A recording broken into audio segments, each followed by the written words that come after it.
పంజాబ్లో వచ్చే అసెంబ్లీ ఎన్నికలకు ముందే రాజకీయ సమీకరణాలు వేగంగా మారుతున్నాయా? బీజేపీకి దూరమైన పాత మిత్రులు మళ్లీ దగ్గరవుతున్నారా? అదే సమయంలో ఆమ్ ఆద్మీ పార్టీకి ఒకప్పుడు కీలక నేతగా ఉన్న రాఘవ్ చద్దాకు బీజేపీలో ఏదైనా కీలక బాధ్యత దక్కబోతోందా? ప్రధాని మోదీతో రాఘవ్ చద్దా భేటీ ఇప్పుడు పంజాబ్ రాజకీయాల్లో హాట్ టాపిక్గా మారింది.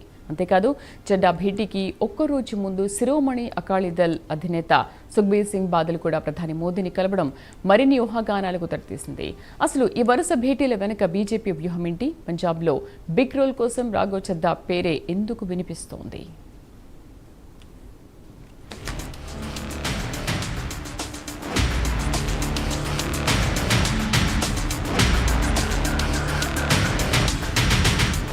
పంజాబ్ రాజకీయాల్లో ఒక్కసారిగా హీట్ పెరిగింది.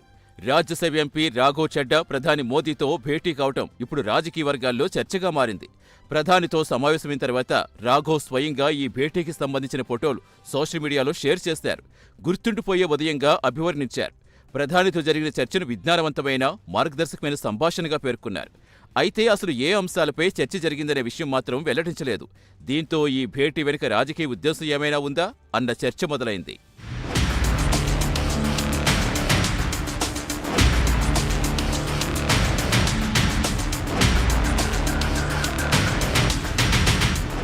మరోవైపు ఈ భేటీకున్న రాజకీయ ప్రాధాన్యం మరింత పెంచింది అకాలీదళ్ అధినేత సుఖ్బీర్ సింగ్ బాదల్తో ప్రధాని మోదీ సమావేశం.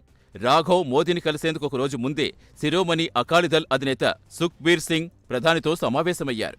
పంజాబ్లో బీజేపీ రాజకీయ కార్యకలాపాలు వేగం పుంజుకుంటున్న సమయంలో ఈ వరుస భేటీలు జరగటం ఆసక్తి పెంచుతోంది. గతంలో బీజేపీకి మిత్రపక్షంగా ఉన్న అకాలీదళ్ ఇప్పుడు రాజకీయంగా బలహీనపడింది. మరోవైపు పంజాబ్లో ప్రస్తుతం ఆమ్ ఆద్మీ పార్టీ అధికారంలో ఉంది. ఈ తరుణంలో వచ్చే అసెంబ్లీ ఎన్నికలు దృష్టిలో పెట్టుకుని బీజేపీ తన వ్యూహాలు పదును పెడుతుందనే చర్చ జరుగుతోంది.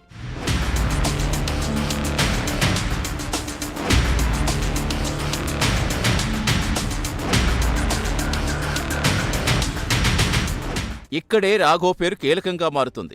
ఆమ్ ఆద్మీ పార్టీ ప్రారంభ దశ నుంచే ఆ పార్టీతో అనుబంధం ఉన్న రాఘవ్ పంజాబ్ రాజకీయాలపై మంచి అవగాహన ఉన్న నేతగా గుర్తింపు పొందారు. తరువాత రాజకీయ పరిణామాల్లో ఆయన బీజేపీ వైపు అడుగులు వేశారు. పంజాబ్లో బీజేపీకి ఇప్పుడు ఒక పెద్ద సవాలుంది. ప్రత్యేకించి అకాలీదళ్తో సంబంధాలు దూరమయ్యాక రాష్ట్రంలో తన సొంత రాజకీయ బలం పెంచుకోవాల్సిన అవసరం బీజేపీకి ఏర్పడింది. అలాంటి సమయంలో పంజాబ్ రాజకీయాలపై పట్టు ఉన్న రాఘవ్ లాంటి నేత బీజేపీకి ఉపయోగపడతారా అన్న చర్చ మొదలైంది.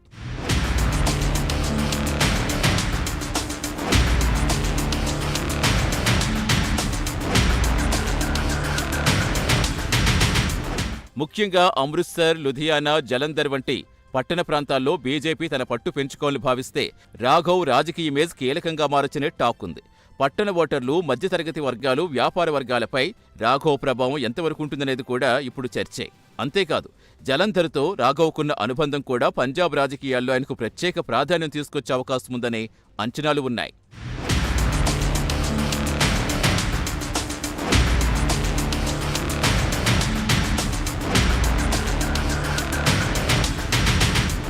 ఇక సుఖ్బీర్ సింగ్ బాదల్తో మోదీ భేటీ కూడా రాజకీయ సమీకరణాలపై చర్చకు దారితీస్తుంది.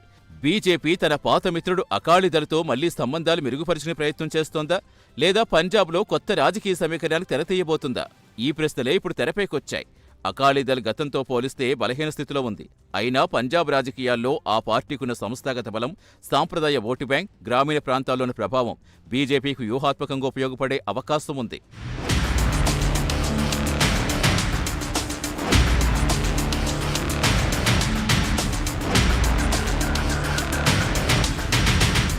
అయితే రాఘవ్కు బీజేపీ ఎలాంటి బాధ్యత అప్పగించబోతుందనేదే ఇప్పుడు అసలు ప్రశ్న.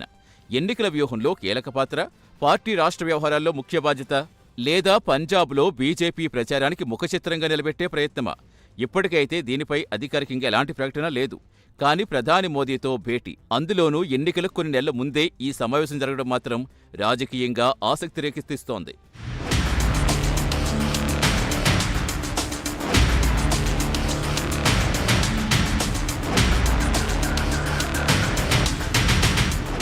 ఒకవైపు రాఘవ్, మరోవైపు సుఖ్బీర్ సింగ్. ఇద్దరు పంజాబ్ నేతలు వరుసగా ప్రధాని మోదీని కలవటం పంజాబ్లో బీజేపీ కొత్త వ్యూహానికి సంకేతమా అన్న చర్చకు తెరలేపింది.